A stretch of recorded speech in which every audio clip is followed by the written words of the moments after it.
Meaning of honeycomb. Honeycomb.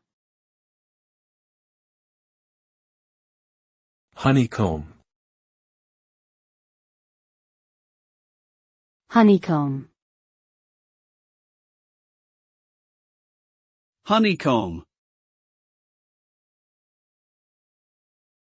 Honeycomb refers to a structure composed of hexagonal cells that resembles the natural honeycomb created by bees.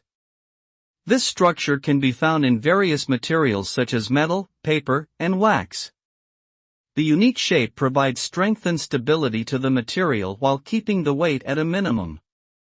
The honeycomb structure is widely used in engineering and manufacturing industries for creating lightweight and durable products, such as airplane wings, spacecraft components, and solar panels.